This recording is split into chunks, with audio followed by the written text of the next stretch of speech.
इसीलिए मैंने सरकार से 2015 में कहा था कि इंटरनल सिक्योरिटी डिपार्टमेंट एमएचए में उसमें तमाम मजाहिब के लोगों का एक काउंटर रेडिकल सेल बनाइए आप, तीनों पड़ जाएंगे। और सर ये रेडिकलाइज हो चुके हैं तो भारत की इससे राइट विंग कम्युनिज्म और टेररिज्म बढ़ेगा। मैं आपसे अपील कर रहा हूं कि जो गलती एनडीए 1 में की थी आप वही करने जा रहे हैं। आपको नुकसान होगा, आपकी सरकार को नुकसान होगा, देश को तो देश की सालिमियत को खतरा तो पैदा हो रहा है।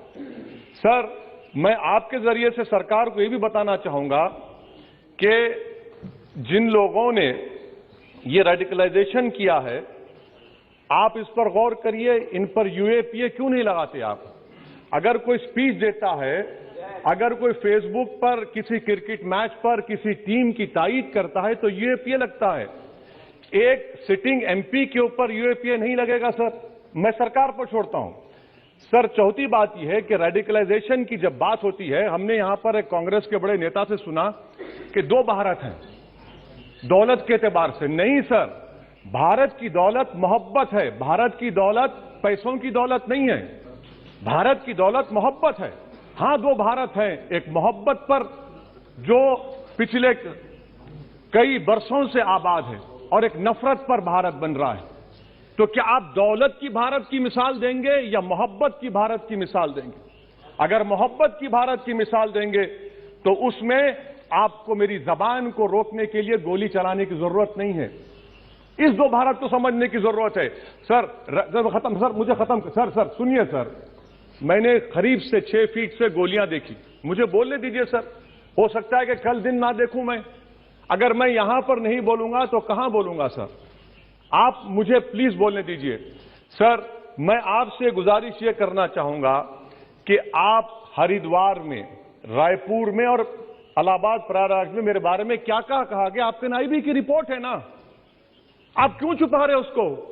देखिए मैं मौत से नहीं डरने वाला हूं, हम सबको जाना है इस दुनिया से, बल्कि मैंने कह दिया कि मैं इस वतन में पैदा हुआ, मेरी मां की कोख से तो जमीन पर लिटाया गया। जब मेरी आंख बंद हो जाएगी तो इंशाल्लाह औरंगाबाद की जमीन मुझे दफनाया जाएगा। मगर मैं आपसे अपील करना चाह रहा हूं सरकार से सर कि जो कुछ बातें की गई हैं उसको देखिए। मैं जेड कैटेगरी सिक्योरिटी नहीं चाहिए मुझे, मैं हरगिज नहीं चाहिए मुझे। मैं 94 से पॉलिटिक्स में हूं, मैं आजाद जिंदगी गुजारना चाहता हूं। मैं घुटन के साथ जिंदा नहीं रह सकता इस दुनिया में। मुझे जिंदा रहना है तो अपनी आवाज उठाना है, मुझे जिंदा रहना है तो सरकार किसी के उनके खिलाफ बोलना है, और अगर गोली लगती है तो मुझे कबूल है, मगर मैं घुटन की जिंदगी नहीं गुजार सकता सर। मेरा मानना यह है कि संविधान में अगर देश के गरीबों को, मजलूमों को, अल्पसंख्यक समाज को सिक्योरिटी मिलेगा तो मुझे मिलेगी। आपकी चिंता हमें है ना सर, मैं आप सिक्योरिटी दे रहे हैं आपको नहीं सर, देश के गरीब बचेंगे तो मैं बचूंगा। ओवैसी की जान इखलाक पीलू से बढ़कर नहीं है सर, ओवैसी की जान उस वक्त बचेगी जब गरीब की जान बचेगी। इसीलिए मैं आपके जरिए सरकार से अपील करना चाहूंगा कि सर इस नफरत को खत्म करिए, इस नफरत को खत्म करिए और इस पर आप गौर करिए। मैं नहीं लूंगा सिक्योरिटी, मैं जेड कैटेगरी नहीं चाहता हूं सिक्योरिटी। मुझे ए कैटेगरी का शहरी बनाइए आप, मुझे ए कैटेगरी का शहरी बनाइए ताकि मेरी और आपकी जिंदगी बराबर हो। जब देश के प्रधानमंत्री पर सिक्योरिटी ब्रीच हुआ, अपोजिशन की तरफ से मैंने कहा था कि गलत हुआ, सब सेकुलर पार्टी के लोगों ने कहा कि ओवैसी तुम क्यों बोले? मैंने कहा नहीं, देश का प्रधानमंत्री मेरा है, सिक्योरिटी ब्रीच हुई तो एक्शन लेना चाहिए। मगर 4 मरतबा के एमपी पर कोई 6 फीट के फासले से 4 गोली चलाता है। मुझे मौत है, हम सबकी मौत है, मगर मैं इन गोली चलाने वालों से डर कर खामोश नहीं बैठने वाला हूं। और मैं दुआ करता हूं कि उत्तर प्रदेश में पुरअमन पोलिंग होगी इंशाअल्लाह।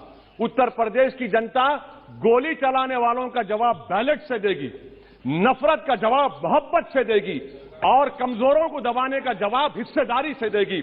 मेरी आपसे गुजारिश है सर कि मुझे जेड कैटेगरी नहीं चाहिए, मैं रिजेक्ट करता हूं। आप इंसाफ करिए सर, उस पर यूएपीए लगाइए। और इनके दिमाग कौन है?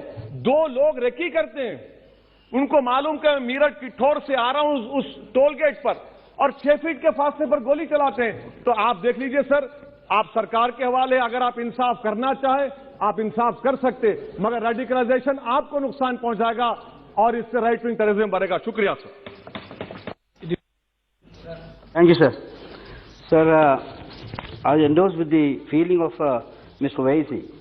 Incident took place at UP port convoy of Owaisi. It is highly condemnable and at the same time it is very sad also.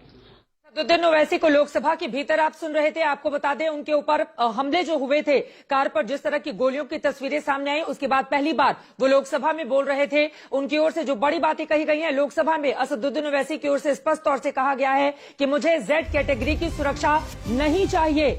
आरोपियों पर यूएपीए आखिर क्यों नहीं लग रहा, ओवैसी ये सवाल पूछ रहे हैं और इसके साथ ही सदन से न्याय की बात भी करते हैं। मुझे जेड स्टडी की कोई सुरक्षा नहीं चाहिए, ये बातें कहते हुए न्याय की मांग करते हुए लोकसभा के भीतर असदुद्दीन ओवैसी जो हैदराबाद से सांसद हैं और एआईएमआईएम के मुखिया भी हैं। अब इस पूरे मामले में आगे क्या होगा ये देखना महत्वपूर्ण रहेगा।